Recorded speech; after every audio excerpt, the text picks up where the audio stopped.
오늘 말씀 갈라디아서 6장 6절부터 9절까지 말씀.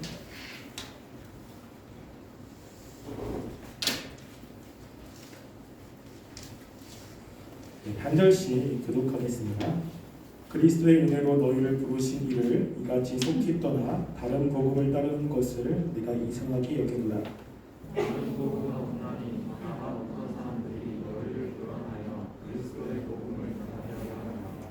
그러나 우리나 혹은 하늘로부터 온 천사라도 우리가 너희에게 전한 복음 외에 다른 복음을 전하면 저주를 받을지어다. 이제야 전에 말한 너가 하늘에서 전하시니 만일 누구든지 너희가 받은 복음 외에 다른 복음을 전하면 저주를 받을지어다. 아멘. 우리가 오늘부터 갈라디아서의 본론을 같이 살펴보려고 합니다. 본론에 들어가기 전 사울이 다른 서신에서는 이 부분에서 그 교회에 대해서 칭찬과 감사의 내용이 들어가 있습니다. 문제가 많고 또 분란이 많았던 고린도 교회에도 사도 바울은 이 부분에 고린도 교회의 잘하는 점을 칭찬하고 또 하나님께 감사하는 기도를 썼습니다. 그런데 오늘 특별히 갈라디아서는 그런 내용이 없습니다. 서론에 대해서 쓰고 그리고 바로 사도 바울은 갈라디아 교회를 굉장히 비판하며 그리고 갈라디아 교회의 잘못된 것을 지적하는 이런 모습이 나옵니다. 사도 바울이 이렇게 하는 것은 갈라디아 교회가 정말로 중요한 본질에서 벗어났기 때문입니다. 교회가 분쟁이 있는 것, 교회 안에 서로 다툼이 있는 것, 서로 세상적인 그러한 법정 싸움이 있는 것, 이게 교회에서 있으면 안 되는 일이지만 이것은 어떻게 보면 본질에 위협을 가하지 않는 것입니다. 그런 모습이 있을 수 있는 것이죠. 그런 것이 있다고 교회가 교회되지 않습니다. 그런 것이 있어도 본질을 지키고 예수님을 믿는 신앙이 있다면 괜찮습니다. 그런데 갈라디아 교회가 지금 가지고 있는 문제는 복음에서 떠나는 것입니다. 우리가 복음을 잘 가지고 있어야 하나님의 백성답게 살고 또 하나님을 잘 신뢰하며 살아가는데 이들은 가장 기본적이고 그리고 중요한 본질에서 벗어났기 때문에 사도 바울은 이것을 참을 수가 없는 것입니다. 그런데 사도 바울이 가장 먼저 이야기한 말씀이 6절에 보면 이렇게 이야기하죠. 그리스도 예수로 너희를 부르신 이를 너희가 이같이 속히 떠나 다른 복음을 따르는 것을 내가 이상하게 여기노라 라고 이야기합니다. 이들이 이 복음을 떠났다라고 합니다. 떠났다라고 하는 것의 그 원어적인 의미는 이런 것입니다. 고대 군대에서 탈영하거나 반란을 일으킨 자들의 행위를 묘사할 때 이 단어를 쓰고요. 또는 자신이 몸담고 있던 정당이나 철학 학파를 떠나 다른 정당이나 학파로 옮기는 행위입니다. 즉 예수님을 믿는 그 공동체에서 다른 공동체로 자신의 입지를 옮기는 내용이 바로 이 떠났다는 것입니다. 즉 이렇게 복음에서 떠나면 이들은 하나님의 백성의 공동체 안에 들어갈 수 없습니다. 하나님이 주시는 그 구원의 은총을 이들은 경험할 수 없습니다. 근데 이들이 이런 것들을 적극적으로 현재적으로 계속해서 떠나고 있는 것입니다. 이것이 현대 중간토로 되어 있는데 이것은 과거에 이미 떠난 것이 아니라 계속해서 지금도 떠나고 있는 것입니다. 교회 안에 다른 복음이 들어와서 사람들을 현혹시키는데 이 현혹에 많은 교회 사람들이 현혹되었고 자꾸만 다른 복음을 믿고 따르는 사람들이 많았다는 것이죠. 근데 사도 바울이 더 놀라운 것은 무엇이냐면 그들이 이같이 속히 떠났다는 것입니다. 이게 더 놀라운 것입니다. 사도 바울이 볼 때 이 갈라디아 사람들은 사도 바울이 전했던 그 복음에서 신속히 떠나고 있는 모습이 보여지는 것입니다. 사도 바울이 1차 전도 여행을 2년 동안 시행을 했습니다. 2년 동안 갈라디아 지역에 가서 복음을 전했고 그 갈라디아 지역의 문제를 1차 전도 여행이 끝난 후에 이제 갈라디아서를 쓴 겁니다. 처음 시작하고 나서 갈라디아 쓸 때까지는 거의 2년이라는 시간밖에 되지 않습니다. 그런데 2년이라는 시간 안에 이 갈라디아 교회 안에 있는 많은 사람들이 다른 복음을 가지고 믿음에서 떠나고 있는 모습을 보면서 사도 바울은 너무 할 말이 없는 것입니다. 이것을 이상하게 여긴다는 것이죠. 어떻게 그럴 수 있을까? 어떻게 이런 일이 벌어질 수 있을까? 지금 사도 바울이 이해가 되지 않는 상황입니다. 근데 실제로 이렇게 예수님을 믿고 하나님의 백성이 된 이후에 이렇게 다른 복음을 가지고 하나님을 떠나는 경우는 실제로 역사상 많이 있습니다.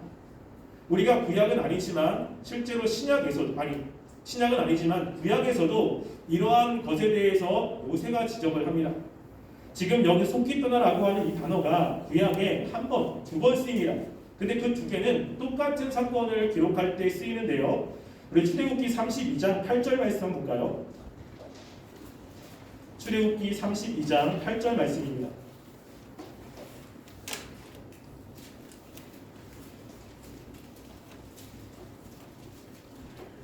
자, 출애굽기 32장 8절 말씀 함께 읽어보겠습니다. 시작. 그들이 내가 그들에게 명령한 길을 속히 떠나 자기를 위하여 송아지를 구워 만들고 그것을 예배하며 그것에게 제물을 드리며 말하기를 이스라엘이면 너희를 애굽 땅에서 인도하여 낸 너희 신이라 하였도다. 아멘. 여기 보면 모세가 이스라엘 백성들이 금송아지를 만든 사건에 대해서 이야기를 합니다.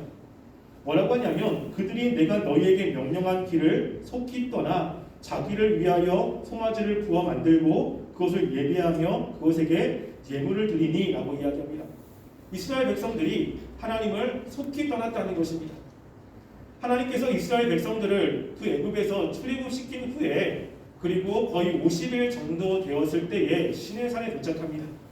하나님께서 시내산에서 40일 동안 모세를 만나죠. 근데 그 40일 안에 이스라엘 백성들이 금송아지를 만들고 하나님을 떠난 것입니다. 그것은 출애굽한 이후에 그들이 하나님을 떠났을 때까지 3달이 걸리지 않는 것입니다. 분명히 10가지의 재앙과 또 그들이 출애굽한 이후에 홍해를 가르신 사건, 또 그들이 만나가 먹을 게 없을 때 만나를 주신 사건, 또 물을 주신 사건, 여러 가지 사건들을 그들은 경험했습니다. 그러면 그들은 하나님이 어떤 분인지를 알고 하나님을 신뢰해야 되는데 지금 눈에 보이는 그 자신의 지도자인 모세가 보이지 않는 이후에 그들은 금송아지를 만들고 이것이 너희를 인도한 신이라고 하나님을 속히 떠나는 일이 있었다는 것이죠. 이런 일이 우리에게도 있을 수 있다는 것입니다. 하나님을 잘 모르고 그리고 하나님에 대한 신앙이 깊지 않으면 자꾸만 주변에서 들려주는 이야기, 또 세상적인 이야기, 또 무엇인가 교회 안에서 잘못된 복음을 가지고 있는 사람들이 전하는 이야기, 이런 것 때문에 흔들리거나 아니면 믿음을 저버리는 일들이 있을 수 있다고 하는 것이죠. 지금 갈라디아 교회가 이렇게 속히 떠납니다. 그럼 우리는 이렇게 생각합니다. 그들이 예수님의 그 복음을 떠났다면 이들은 과연 구원받은 백성인가? 이들은 과연 예수님을 믿는 사람인가? 그들을 구원받은 백성이라고 볼 수 있는가? 여러분 어떻습니까? 지금 다른 복음을 지금 가지고 있어요. 그럼 이들은 구원받은 백성입니까? 예전에 주님을 만난 것을 우리가 인정해야 됩니까? 우리가 만약에 그렇다면 우리는 이들은 하나님의 백성이 아니라고 치부할 수 있습니다. 다른 복음을 가지고 있기 때문에. 그런데 지금 사도 바울이 갈라디아에 가서 복음을 전했을 때 이들이 복음을 듣고 어떠한 반응이 있었는지에 대해서 갈라디아 3장 1절부터 4절을 이야기합니다. 갈라디아 3장 1절부터 4절 말씀만 볼까요? 자, 갈라디아 3장 1절부터 4절 말씀입니다. 갈라디아서 3장 1절부터 4절 말씀 한 절씩 교독하겠습니다. 어리석도다 갈라디아 사람들아, 예수 그리스도께서 십자가에 못 박힌 것이 너희 눈앞에 밝히 보이거늘 누가 너희를 꾀더냐?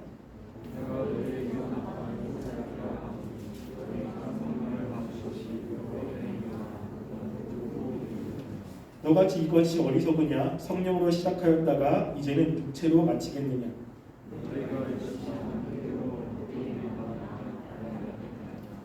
여기 보면 사도 바울이 갈라디아 지역에 가서 복음을 전했을 때 어떠한 일이 있었는지를 이야기합니다.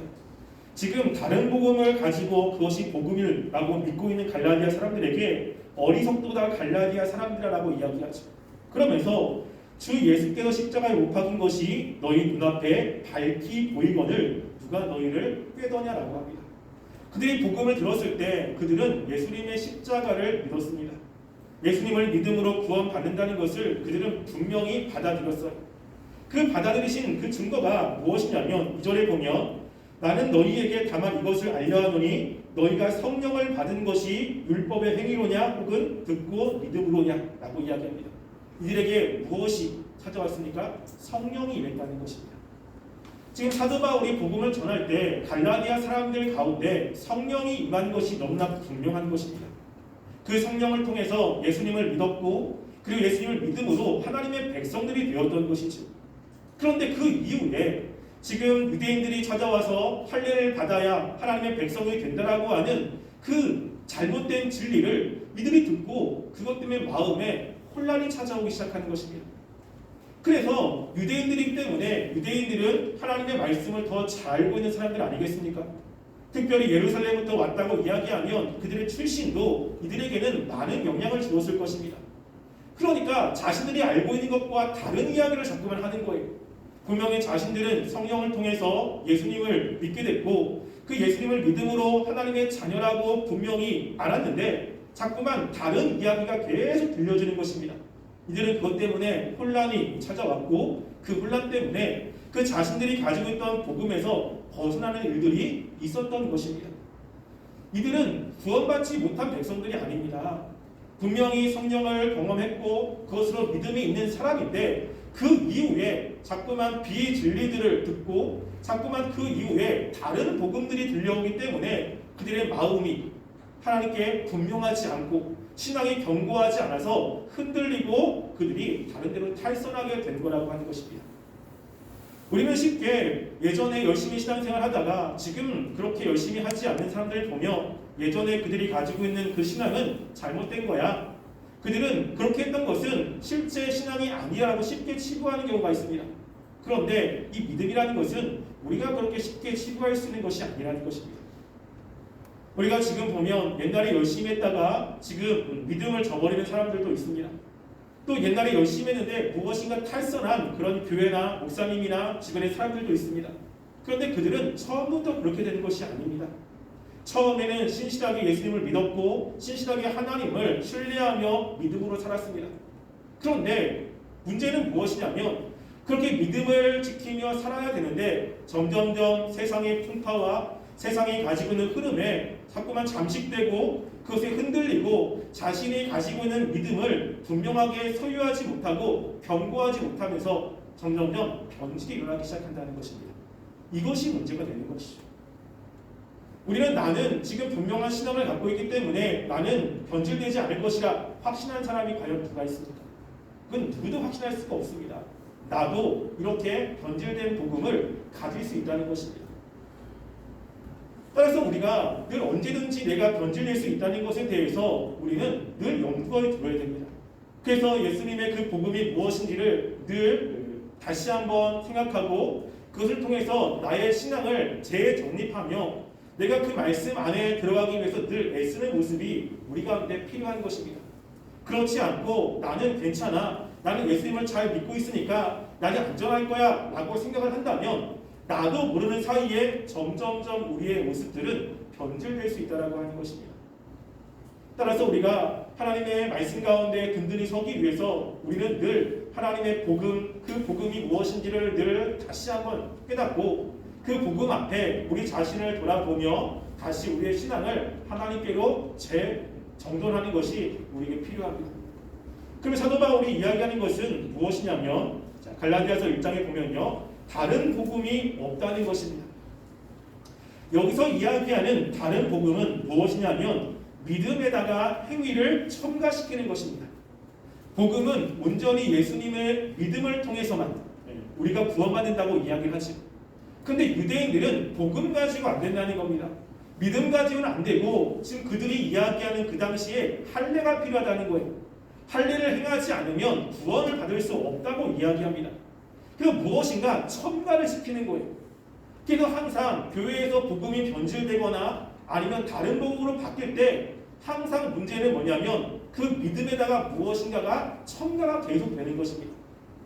우리가 중세가 가장 그 타락한 암흑시대라고 이야기하지 않습니까? 근데 중세에서부터 종교개혁으로 우리가 개혁교회로 변화될 때 그 개혁교회 사람들이 했던 중요한 것들은 무엇이냐면요, 중세가 가지고 있던 그 신앙에서 자꾸 뺀 거예요. 중세는 자꾸만 믿음 플러스 무엇인가를 자꾸만 집어넣습니다. 그래서 미사도 해야 되고 또 세례도 받아야 되고 무엇도 해야 되고 무엇도 해야 구원을 받는다고 하면서 믿음 플러스 행위를 자꾸만 집어넣는 거예요. 그것이 하나가 되고 두 개가 되고 세 개가 되면서 그 행위로 사람들을 자꾸만 잠식시키고 사람들을 재단하기 시작합니다. 그때 종교개혁을 통해서 다시 복음으로 돌아갈 때 그 칼빈이나 루터나 이런 종교개혁자들이 했던 것은 무엇이냐면 중세에서 복음 외에 믿음 외에 들어갔던 모든 행위를 다 제거한 것입니다. 오직 믿음으로, 오직 은혜로 라고 하면서 그 믿음 외에 다른 것들을 계속해서 제거하는 작업을 한 것입니다.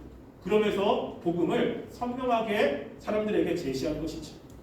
여기도 마찬가지입니다. 다른 복음이라는 것은 무엇이냐면 믿음 플러스 무엇인가가 있어야 되는 거예요. 믿음만으로는 안 된다는 것입니다.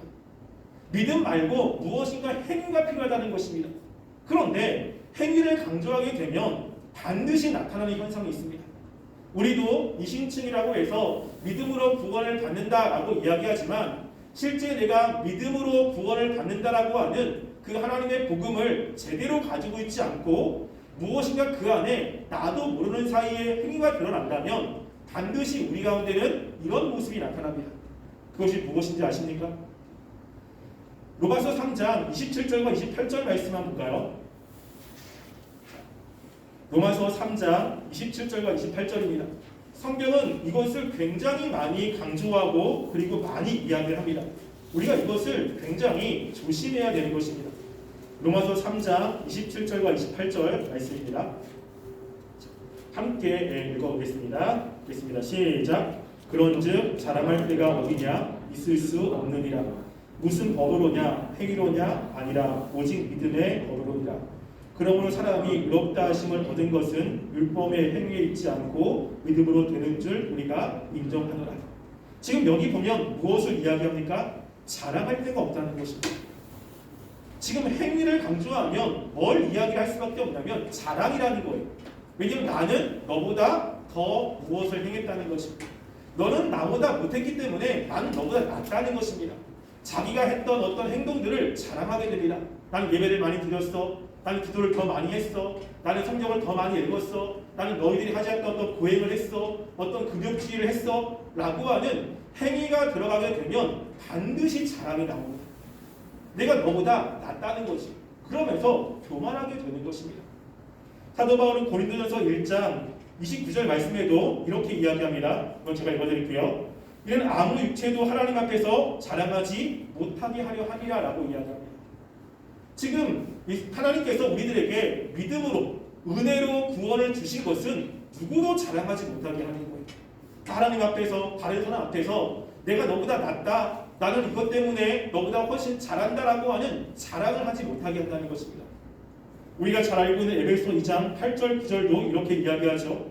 너희는 그 은혜로 인하여 믿음으로 말미암아 구원을 받았으니 이것은 너희에게서 난 것이 아니요 하나님의 선물이라. 행위에서 난 것이 아니니 이는 누구든지 자랑하지 못하게 함이라 라고 이야기합니다. 행위에서 난 것이 아니기 때문에 자랑할 수가 없다는 거예요. 근데 잘못된 복음을 가지고 있는 사람들은 하나같이 자랑을 합니다. 나와 너를 구분하기 시작합니다. 하나님께서는 어떠한 공로도 없이 하나님의 전적인 은혜로 우리를 택했고 우리에게 믿음을 주셨고 우리를 구원하셨습니다. 누구도 조건과 어떠한 자격으로 구원한 것이 아니죠. 그런데 거기에 행위가 들어가니까 뭐가 생깁니까? 조건과 자격이 생기는 거예요. 너와 나는 다르다는 것입니다. 나는 온전하고 너는 그렇지 않다는 것이, 이게 자꾸만 생기기 시작한다는 것입니다. 그러면서 다른 사람들을 비난하기 시작합니다. 왜 그렇게 하지 않느냐고, 이렇게 해야 된다고. 그러면서 뭘 이야기하죠? 행위를 자꾸만 이야기합니다. 제가 갈라디아서를 이야기하면서 이런 이야기를 했습니다. 우리가 믿음으로 그렇게 된다라고 하는 이신층에 정말로 중요한 개념은 행위가 배제된 것이라고 이야기했어요. 그 안에 행위가 들어가지 않는 것이라고 이야기했습니다. 그런데 이신칭이 믿음으로 그렇게 된다고 해서 이 믿음이라는 것 자체가 행위로 들어가는 거예요. 믿음이 있어야 돼. 너 믿음이 있어? 너 믿음 있는 거 한번 증명해봐. 너 믿음 어떤 믿음이야? 야, 너 믿음 있어야지. 믿음을 주세요. 자꾸만 뭘 강조하죠? 믿음이 행위로 dunap해 있어요. 그러면서 자꾸만 자기를 올가맵니다. 자유가 없는 것이죠. 왜냐하면 무엇인가 행해야 구원을 받기 때문에 그만큼 못했어요. 그럼 하나님 앞에 나는 저주받는 생각합니다. 하나님의 제대로 못 살기 때문에 책망받는다고 생각해요. 자꾸만 무엇인가 자기를 조급하게 만들고 하지 않으면 안 된다라고 하는 자기를 힘들게 만드는 일이 벌어지게 됩니다. 그러면서 자유가 사라지는 것이죠. 그런데 때로는 말씀을 조금 많이 알거나 또 신앙생활을 하는 사람들은 또 자기의 그 어떠한 죄악된 모습들, 죄인이라는 것을 이야기하면서 되려 역으로 자신의 겸손함을 들어서 교만하게 얘기하는 사람들이 있습니다.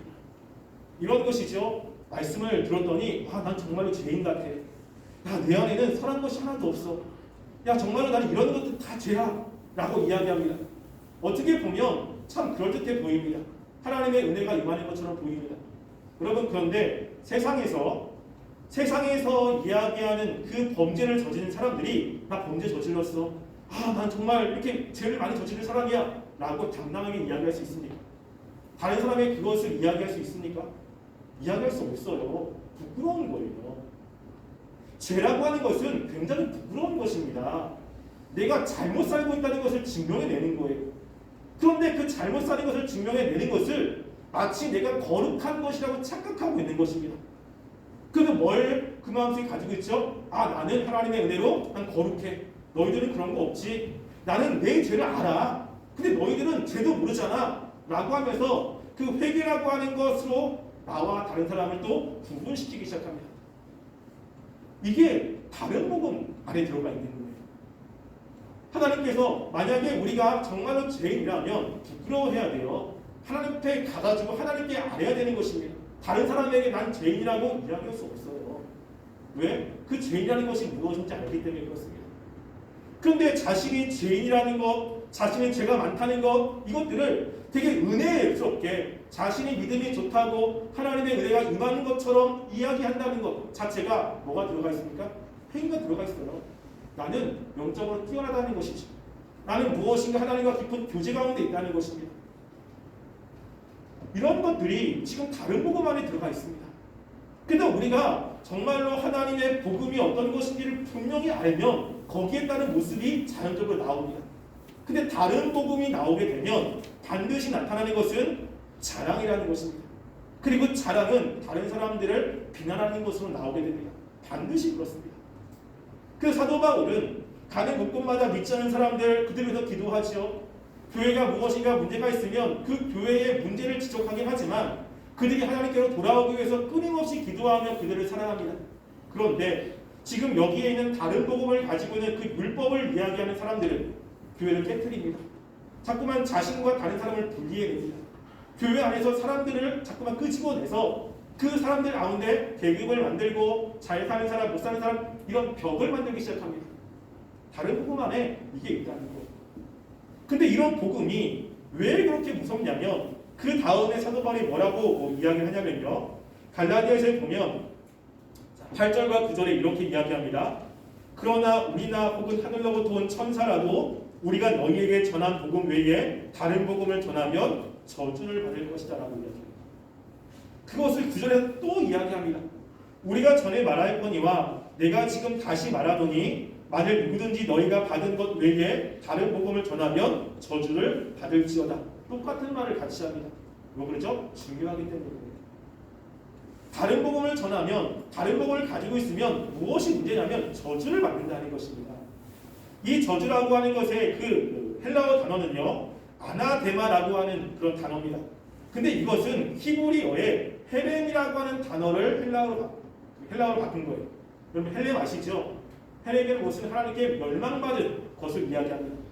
하나님께서 이스라엘 백성들을 출애굽시키고 그리고 요단강을 건너 그리고 가나안 땅에 데려갔습니다. 가나안 땅에서 가장 처음 만난 그 지역이 여리고죠. 여리고.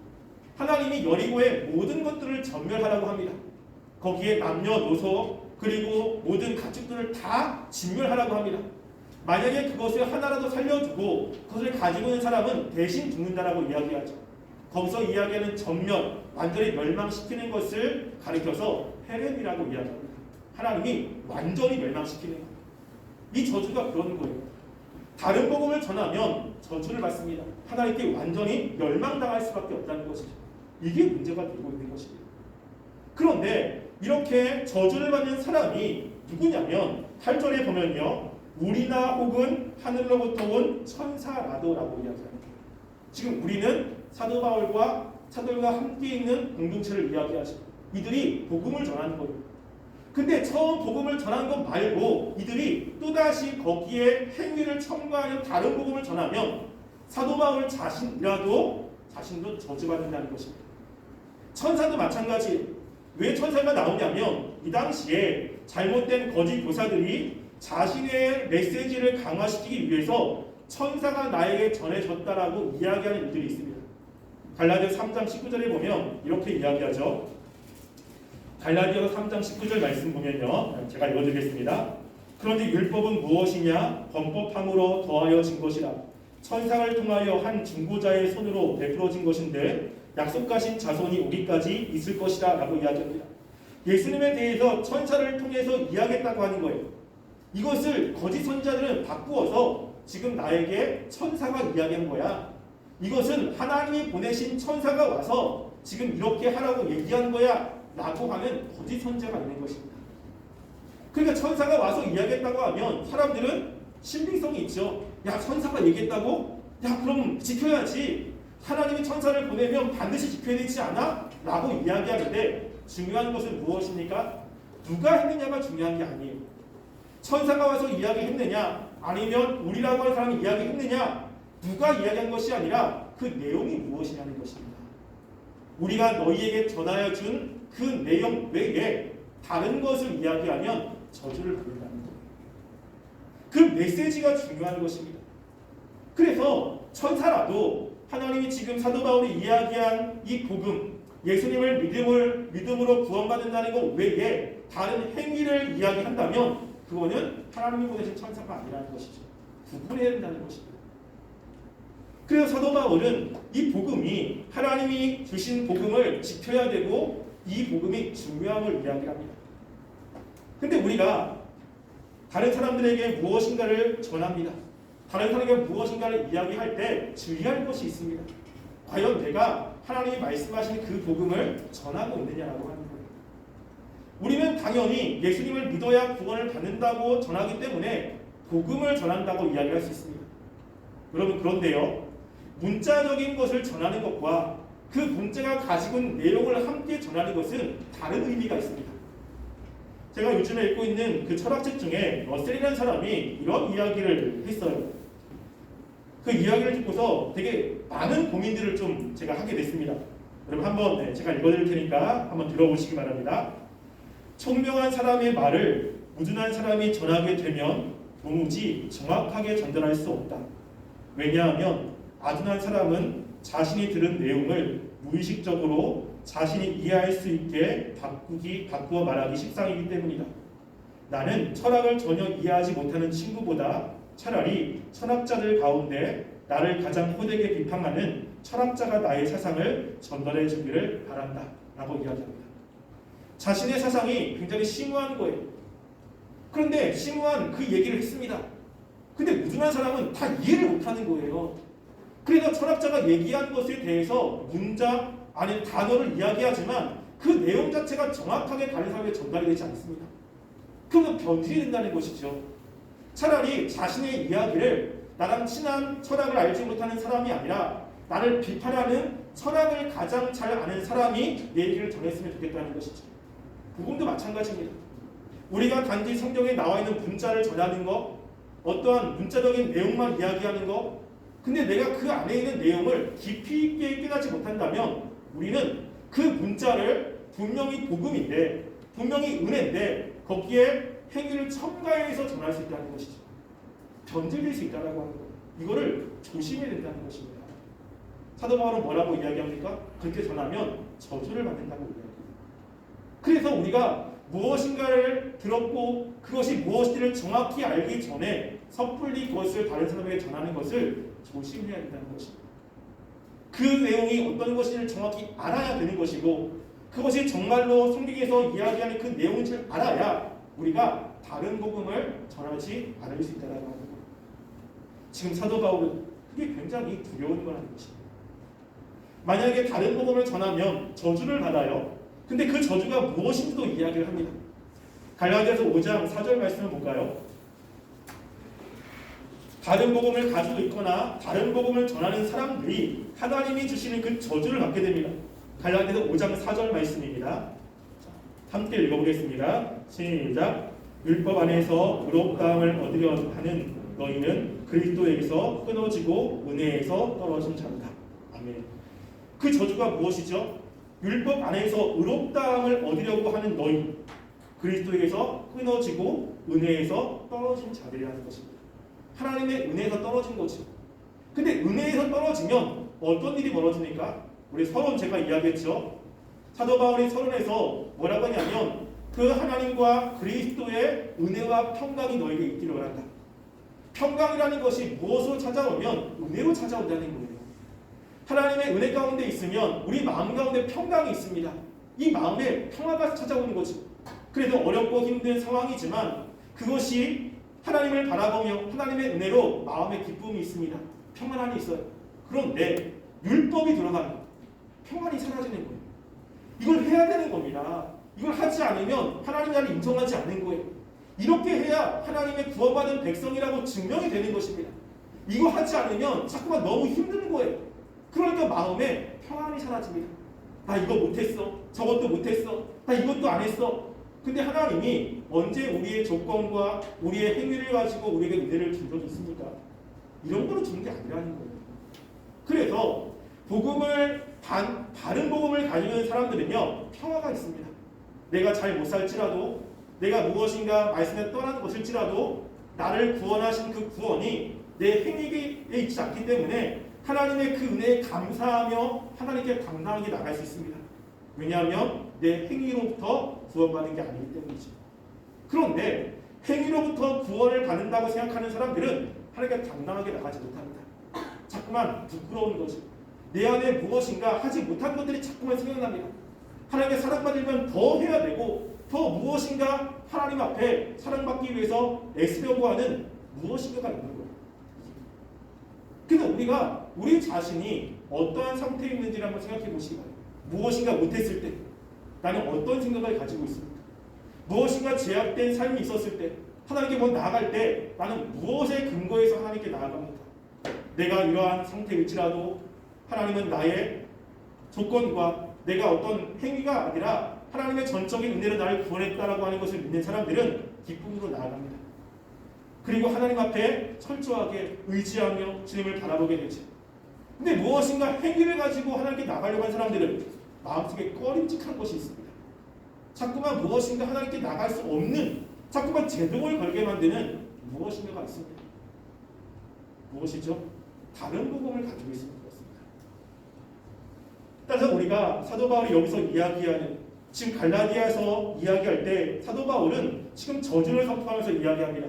다른 복음은 없다는 것입니다. 우리가 복음을 믿고 있다고 이야기하는데 나는 정말로 성경에서 이야기하는 다른 복음을 가지고 있습니다.